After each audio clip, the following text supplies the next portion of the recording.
you're thinking about buying a piece of land because you're ready to get out of the rat race of the city. There's going to be a ton of things you need to know, and I'm going to be sharing them all with you. It may not be an easy process, but I'm also going to be sharing some of the best kept secrets when it comes to buying land that no one has ever told you before, I assure you. So when you're looking at all these pieces of land, I want you to make a spreadsheet of all the pieces of land, and these are the things that you're going to want to put on it. On the first line, I want you to put the address. On the next line over, I want you to put how much the acreage is. If it's got any kind of surveys that have already been done, if it's had a perk test, any other improvements that has been made to the land, including clearing, and if the four corners of the property have been marked. The next line over that, I want you to put the price. And the next line over that, I want you to put the zoning. If you're buying it for your home, most likely you're going to be buying it as residential zoning or rural track. Now on your next line, I want you to put your pros. I want you to put all the pros of that specific piece of land. And the next line after that, I want you to write all the cons, all the things that are wrong with that piece of land in your opinion. So that way you can break down exactly which piece of property is the best. And you won't lose track, because as soon as you start looking at a lot of pieces of land, they all start kind of jumbling in your head. Once you walk one piece of dirt, they kind of all run together. So keeping this spreadsheet will save you a lot of time in the long run when you're trying to find the perfect piece of land for what you're trying to do with it. When you're looking at a piece of land, you got to know if you can even be on this road in the first place. You see this road? Who maintains this road? Is it up to you and your neighbors to maintain it, or is it up to the county and the state officials to maintain it? Even though it may go to your property, you may not have access. I know you probably have already been started to comb the internet when it comes to looking at pieces of land. And you might see on Zillow like a really inexpensive piece of land and you're like, oh wow, this is a great deal. Except for the fact that it might be landlocked. Even though you were able to drive up to the piece of property and you were able to walk onto the piece of property with no problem, you might not have the right to the access to that specific road. It might be a private road or a private driveway belonging to somebody else. When you're researching these properties, make sure it's not landlocked. I've had it happen to a client before. They thought they got themselves a heck of a deal. But once they did the complete survey and they did the title work, it was completely landlocked. So it was almost useless land at that point. It was quite a process, but it's something you definitely need to know. Don't assume to know the zoning of any specific area. Even though this may look residential, it may be zoned agricultural. Never assume. It's very important, especially if you're trying to build your own home.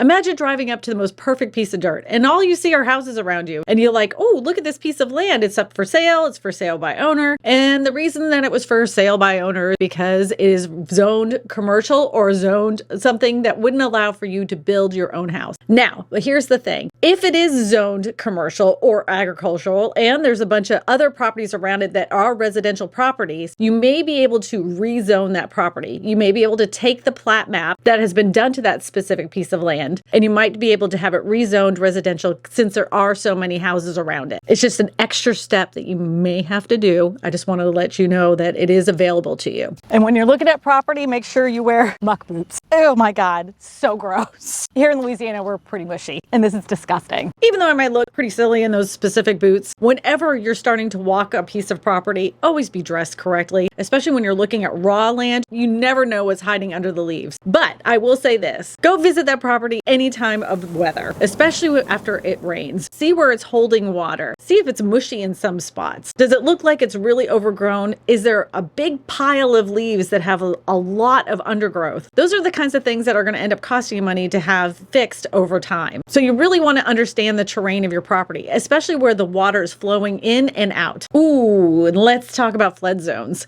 Now here in Louisiana, we have a lot of flooding, but we're not the only areas. And if you're really concerned about flooding, I have a fantastic website for you. Weatherspark.com is a website that you can compare weather in each and every area that you're considering buying land. It's going to be really great if you're trying to compare it to a different city in another state. And Louisiana has its fair share of weather problems, but it depends on where you live in Louisiana. So this will be a great website, a good resource for you to compare those things. I'm going to be telling you this 1,000 times, but get a survey. Even if the sellers have a survey on file, you don't know how old it is, and you want to make sure that that survey is correct. Now, if you're walking the property and they have an up-to-date survey, you may be able to catch the corners of the lot, meaning that they've put some pylons in the ground itself And you can find those to find out where each corner of the lot is. If you're having trouble finding those and the seller says that they have them, take a metal detector and you'll be able to see where those corners are. Then you can take a piece of string around each corner so you know exactly where that property line is. Timber rights. Not everybody has them. Believe it or not, even if you buy a piece of property, you may find out that the timber doesn't belong to you as the new buyer. If you look in your state contract, they normally have a section that says how much of the timber rights belong to you as a new purchaser. So you may not be able to log the area that you were thinking about putting your new home on. Whenever you're filling out your contract to buy that specific piece of land, make sure that it says in the contract that you will own all the rights to that specific use of the property. With that, also, you want to make sure there is no land leases already on that piece of property. And if there is any land leases on that property, find out how long they're there for. Because nothing would be worse is if you started a whole project building your house and then the logging company comes in and says, oh, we're going to take down all these trees, and they don't care about your project whatsoever. Just look at that. It's very important. You want to own all the timber rights to that piece of property.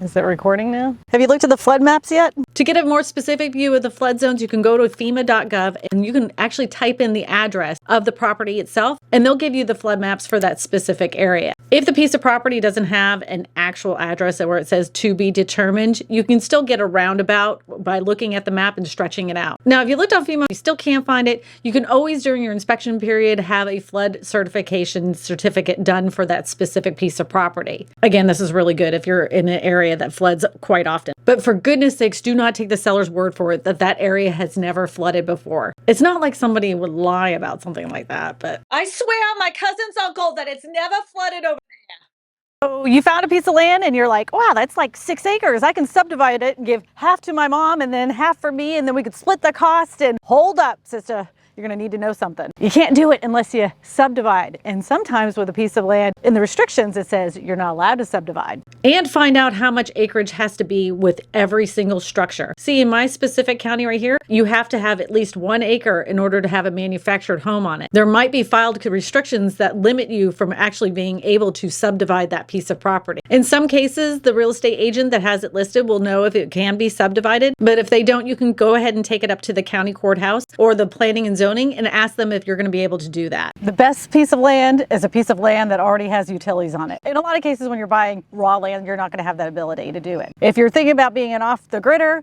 I want you to really think about where the sunlight is coming in on that piece of land. But if you see this already set up on a piece of land, you've already got yourself a deal. Because if you already like the price of the land already and it already has this, it's like a gold mine. Now you want to consider not just the fact of the sewage, you're going to also want to consider electricity, and if electricity can come out to that specific area. And take out your cell phone. If your cell phone is important to you, you want to make sure that you have a decent signal out there. And that brings me to my other point. Make sure that you are able to get internet out there as well, especially if you're going to be one of these work from home people, like you're leaving the big city and you want to get a piece of land. You want to make sure you're going to have internet so you can go ahead and do your job. So you want to find some cheap land. Everybody wants a deal when they're buying a piece of land. I totally understand.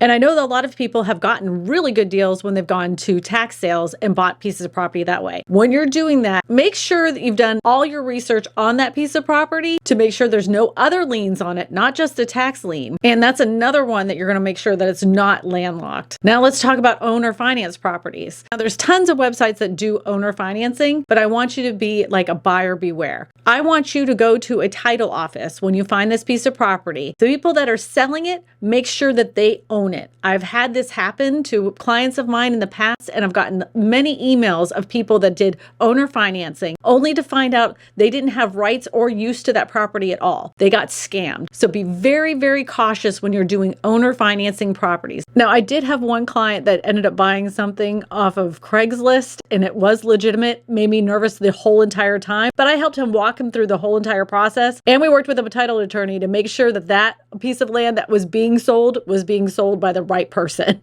So just make sure, because sometimes when things sound too good to be true, most likely they are. So I have a little investor tip for you. To look for something called campsite land, and you can rent that land out to campers. There's people all over the country that are looking for a place to pitch their tent. You could rent your land out and basically pay off your tax bill with that campsite land. It's income producing property for you. Now that's a really good business plan, and you can make a lot of money doing that, especially if you're buying a cheap piece of land. But you're going to want to look up the restrictions for that area, even though it's zoned for a campsite, that you're allowed to put like little fires there. You might be able to put a permanent structure on there, like a tiny home or a yurt, and you could do a little glamping site. More and more people are wanting to go glamping. I would go glamping. Would you go glamping? I want to go glamping. I'm sure you've heard me say this before, but I'm going to tell you again. My favorite kind of land to purchase is ones that have an old, like manufactured home on it or old house. They have everything that's already going to that piece of property, and it's less expense on you as a purchaser. Not only that, most likely there's a survey that's on file, and you pretty much know exactly where the setbacks are for the house that you're planning on building. So go ahead and let me know if any of these things are new to you, if you've never heard them before. Let me know in the comments section below. Oh, and if you want to watch some more videos about buying real estate, you're going to want to watch these videos right here. My name is Kristina Smallhorn, your real estate whisperer, and I tell you all this because good real estate information matters.